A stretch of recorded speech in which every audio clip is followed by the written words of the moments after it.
magic band. Ay!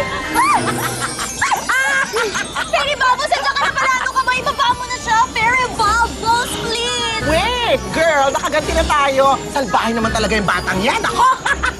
Ay, naku, maawa ka kasi alam si Myla takot siya sa height. Sige na, ibaba mo na siya. Maawa ka. Fairy, mabait ka dapat. Okay, fine. Tararan!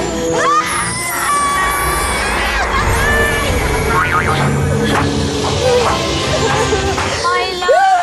Myla, okay ka lang? Mukha ba akong okay, ha?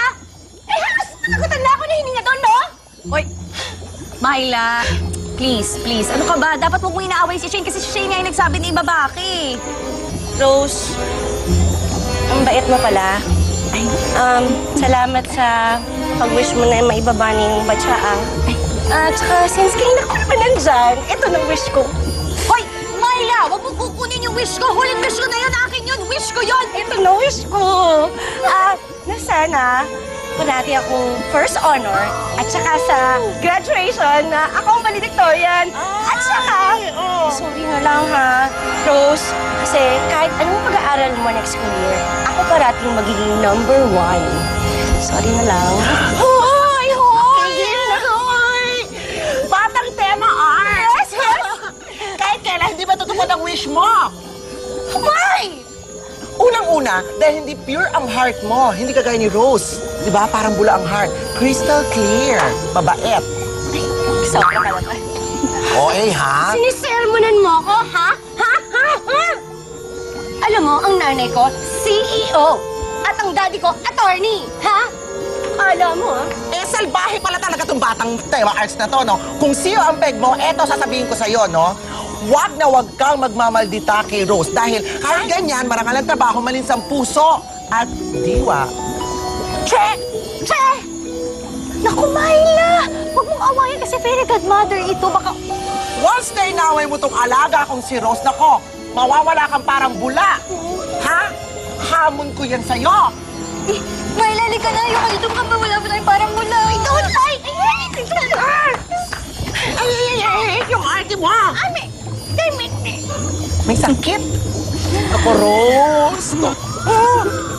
Alam mo, talagang pareho tayo. Mabait at maganda pa. Eh, mabait lang. Ako?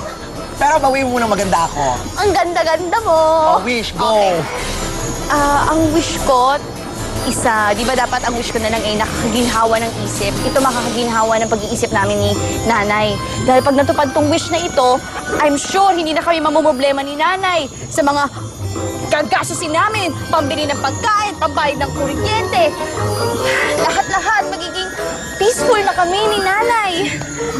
Sana ang wish ko, magkaroon na ng trabaho si nanay na hindi na kasing hirap ng pagiging labandera at saka mas malaki naman yung kita na pwedeng gamitin ni nanay yung pinag-aralan niya. Okay. Tingnan natin kung mag-grant natin yung wish mo, ha? Okay, ano to battery yan? Switch ko lang.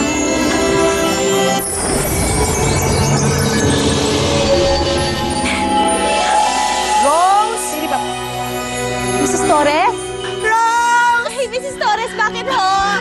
Sabihin mo sa nanay mo, tanggap na siya sa kumpanya ng asawa ko. Ha? At pumayag sila sa sweldong ni-request ng nanay mo. Ha?